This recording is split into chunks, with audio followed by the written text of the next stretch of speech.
RTO DTO की नीतियों के विरोध में राजस्थान की लगभग 30,000 निजी बसें जो हैं वो अनिश्चित काल के लिए हड़ताल पर चली गई। सरकार के साथ वार्ता विफल रहने से प्रदेश के 25 लाख यात्री परेशान हैं। खासकर ग्रामीण इलाकों में परिवहन ठप हो चुका है।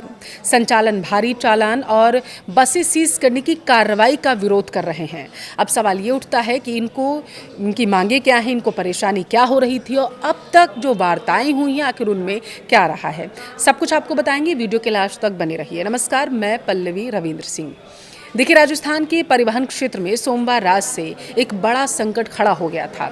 आरटीओ और डीटीओ की नीतियों और कथित मनमानी कार्रवाई के विरोध में प्रदेश के जो निजी बस ऑपरेटर्स हैं उन्होंने फैसला लिया कि वो अनिश्चित काल के लिए हड़ताल पर चले जाएंगे।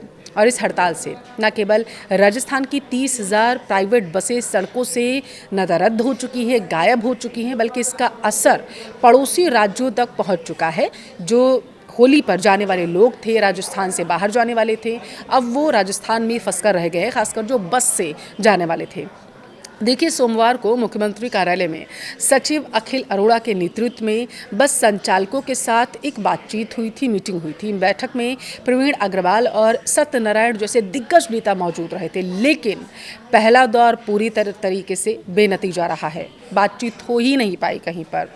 प्रशासन के कड़े रुख के बाद अब इस हड़ताल को गुजरात, मध्य प्रदेश और महाराष्ट्र के निजी बस ऑपरेटर्स ने भी अपना समर्थन दे दिया है, जिससे आंदोलन अब अंतर्राज्यीय रूप ले चुका है, क्योंकि इसमें कई प्रदेशों के जो बस ऑपरेटर्स हैं वो भी शामिल हो चुके हैं। देखिए, हड़ताल शुरू होते ही प्रदेश की परिवहन व्यवस्था चरमरा चुकी है। जयपुर की बात करें, जोधपुर, कोटा, अजमेर और उदयपुर जैसे बड़े शहरों के बस अड्डों पर यात्रियों को परेशानी हो रही है। वो खड़े हैं, इंतजार कर रहे हैं, लेकिन उन्हें बस ही नहीं मिल पा रही है। रोजाना ही निजी बसों में सफर करने वाले लाखों लोग बीच रास्ते में फंस चुके हैं। सबसे ज़्यादा असर ग्रामीण रूटों पर पड़ रहा है, जहां राजस्थान रोडवेज की सेवाएं सीमित हैं और लोग पूरी तरीके से निजी बसों पर निर्भर हैं। लगभग 3 लाख यात्री ऑनलाइन बुकिंग करा चुके थे, जिन्हें कैंसिल कराना पड़ गया। बस ऑपरेटर्स को प्रतिदिन तकरीबन 20 करोड़ रुपए का रिफंड देना होगा अब इसके बाद, क्योंकि भड़के बस ऑपरेटर्स, आपको ये भी जानना ज़रूरी है कि आखिर इनकी वजह क्या थी जिसकी वजह से ये इतने ज़्यादा नाराज़ हो गए।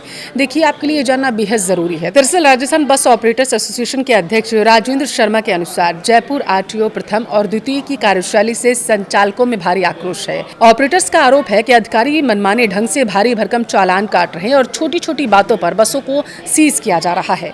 प्रमुख मांगे जिन पर संचालक अड़े हुए हैं, अब वो जानिए। देखिए, पहली ये है कि सस्पेंड की गई जो बसें हैं उनकी आरसी तुरंत ही बहाल कर दी जाए। बीच रास्ते में यात्रियों को उतारकर बसें सीज करने की जो प्रक्रिया है वो बंद की जाए, ये उनकी दूसरी प्रमुख मांग है। तीसरी मांग क्या है? वो ये है कि टैक्स में उन्हें रियायत दी जाए।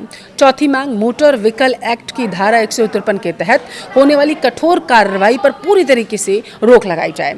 ये मांगे उनकी तरफ से रखी गई हैं। दूसरी तरफ सरकार की ओर से रोडवेज की अतिरिक्त बसें चलाने के निर्देश जरूर दिए गए, लेकिन निजी बसों के विशाल बेड़े के सामने ये इंतजाम नाकाफी साबित हो चुके हैं। प्राइवेट बसों की हड़ताल से यात्रियों को काफी परेशानी हो रही है। ऑपरेटर्स की ओर से सोमवार रात 12 बजे, आपको बता दें, प्राइवेट बसों का संचालन पूरी तरीके से बंद कर दिया गया था। परिवहन विभाग की कार्रवाई के विरोध में all Rajasthan contract carriage bus operator association की हड़ताल को प्रदेश भर के सभी बस संगठनों का समर्थन भी मिल चुका है। प्राइवेट बसों की हड़ताल का असर जयपुर, उदयपुर, सीकर समेत विभिन्न शहरों में देखने को भी मिल रहा। सीकर में खाटू श्याम जी का मेला चल रहा है। मेले में दूर दराज से श्रद्धालु आ रहे हैं।